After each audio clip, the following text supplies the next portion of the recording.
Right, hi YouTube, back from the coast to coast. Literally had a shower, had something to eat, popped a blister, and I'm gonna do this video of my kit before I forget everything about it, basically. Get straight into it. I've made quite a few mistakes on this trip, things that I'd change, and the first of them being footwear. So it started off in my Vibrams. Now, I'm one of those people who, if somebody says to me I can't do something, I want to try and do it.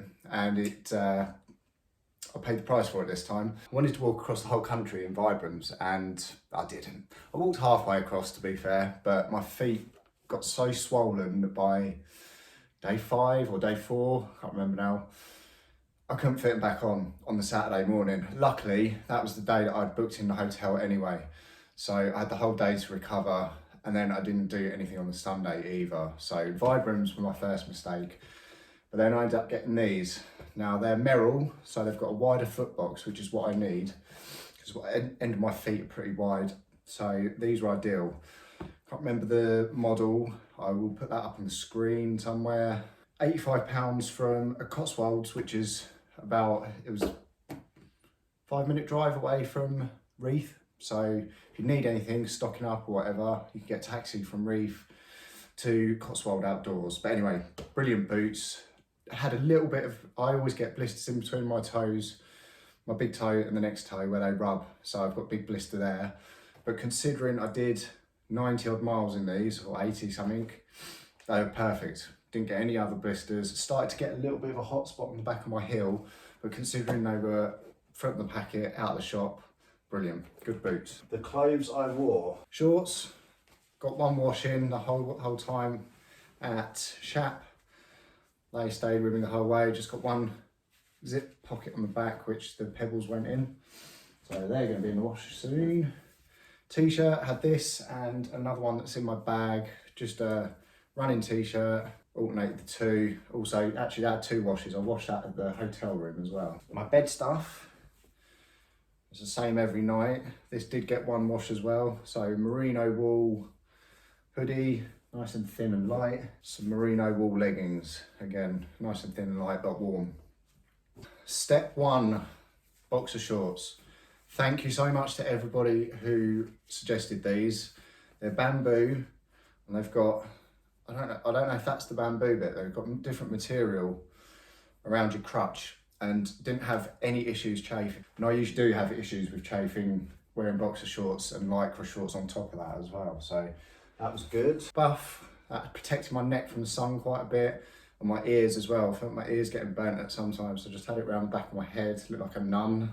Socks, these were my bed socks. In the Lake District, I had talcum powder in these every night because my feet in the Vibrams were constantly wet. As soon as you walk through grass, that was it. And they didn't dry out for the whole, well, for pretty much 4 days really. So I was airing them like every half an hour just to try and stop getting trench foot. Right, bag itself, still packed.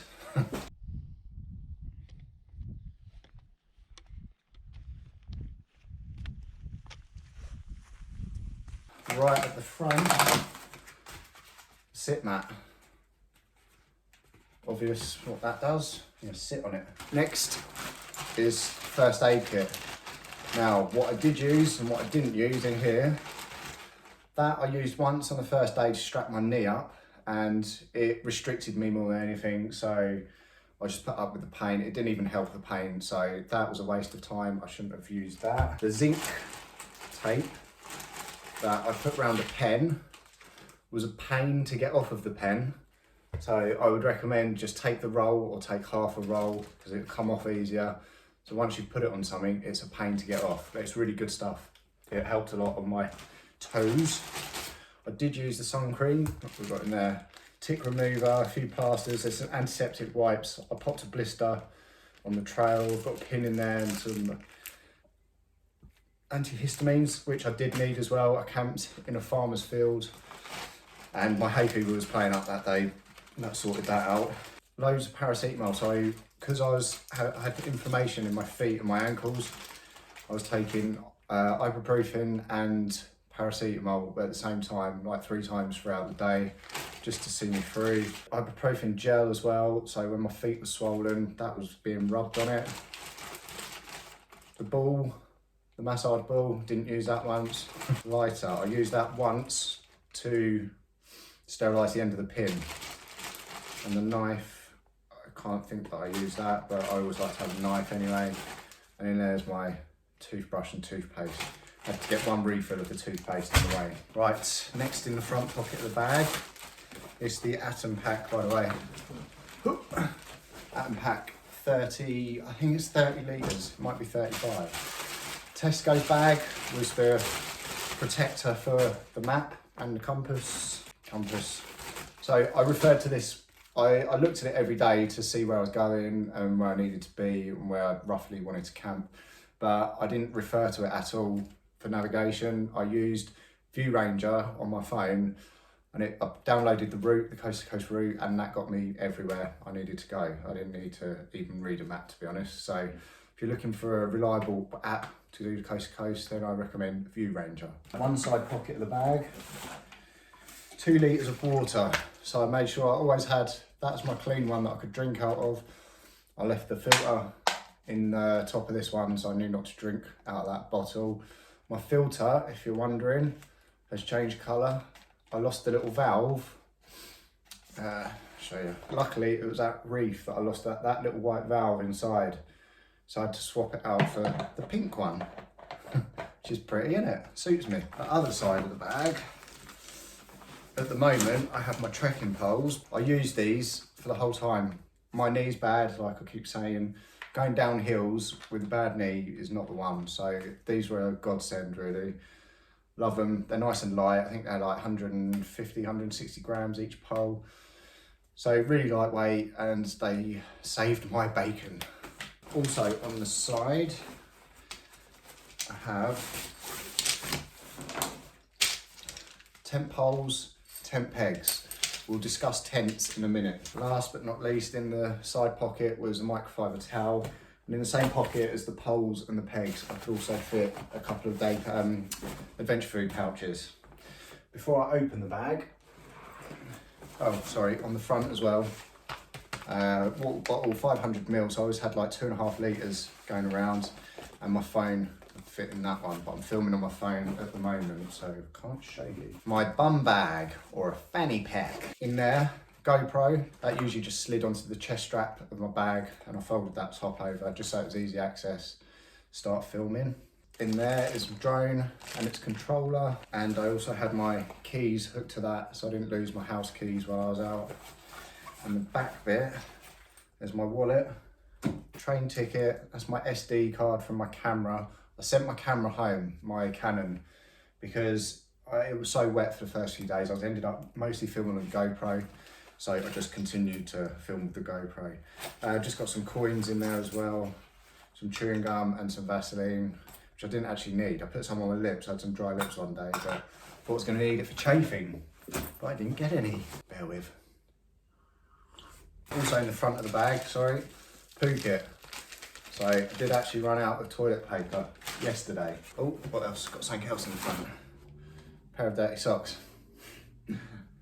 Wiping socks. Let's go into the bag itself. First thing we come to is the tent. Now my friend lent me their Hubba NX, so I have the same tent exactly. I know how it works, and it's just so much easier to use this than the Z-Packs because it was really windy. The Z-Packs hasn't got a zip on the storm flap, and I found it just flapping around all night in the winds, keeping me awake. Also a pain to pitch it now and again because it's a tension tent. You can't move it around, you've got to undo all the pegs and start again. So I just had enough of it by day 5. So they lent me their tent, thank you very much. And I love them. Hubba NX, just the best tent. So light, I mean that's tiny. For an extra, I think it's an extra kilogram on the Z-Packs, but I would take that any day over the pain and the sleeplessness that I had in that. Probably tell by my eyes that I'm a bit tired. Next comes to some food. I've still got some food left over. I've got a Summit to eat, chicken tikka and some noodles. So the food would be inside the bag and a little bit on the outside depending. Right, my electric stuff.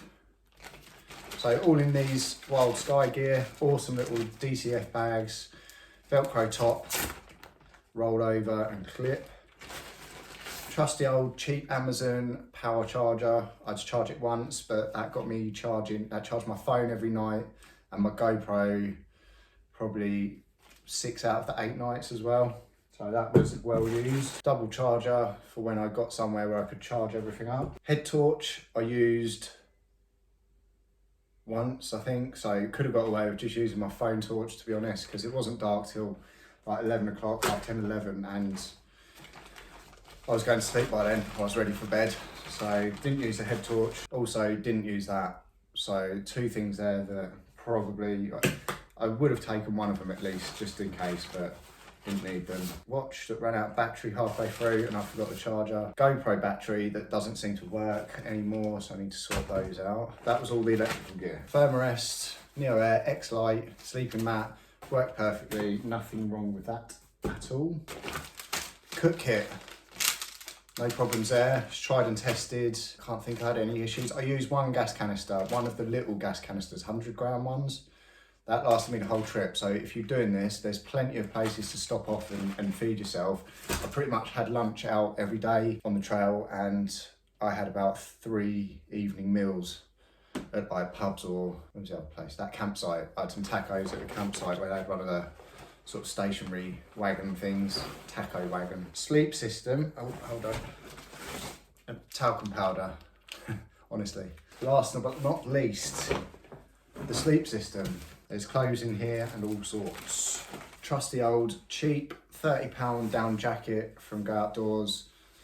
Been a bargain. It's really grubby now though, so that was well used. It's got cold a few nights up in the lakes and down by the river actually. It was cold in the morning, so cheap heaved one but compacts down to nothing. This was my other learning curve. My converted down quilt. So quilts, I think, usually have vertical baffles, whereas this has horizontal baffles. If you can make out the centre line down there, what I'd found was, because I was using it as a quilt, that would usually be at the side of you, and now it was on top of me, and literally the down was falling down the sides, either side, leaving that middle bit, which was right over the top of my body, with no insulation in. So I had to keep fluffing it up into the middle and then it would keep going down again. So converting a sleeping bag into a quilt is a fail. It didn't work. It did its job. I mean, I'm still alive, but there was a couple of nights where it was a bit cold because of it. You live and learn. Sea Summit pillow, still working. So that's, if you know what sleeping pillows are like, then you know what they're like. Temperamental. So these would have been my bed socks, but these were the socks I bought at the same time as the boots that I was using in the boots because I needed some decent socks in there. All right, here we go, the stinky toes time. Whew. Right, again, step 1, boxer shorts. So I had 2 pairs. I use leggings all the time, purely for the fact of warmth in the mornings and then going through ferns and heather and stuff just to try and eliminate ticks. This is the last of it. Oh, no, it's not. So that's my other t-shirt, just the same sports t-shirt, and the sun hoodie. So wore that quite a bit. Didn't actually wear it that much when it was sunny, funnily enough, because it was too hot. But I did wear it at one point because I was getting burnt. I could feel the back of my head and ears getting burnt, which are actually peeling now, along with my nose. And then last, is the other pair of socks. That is it.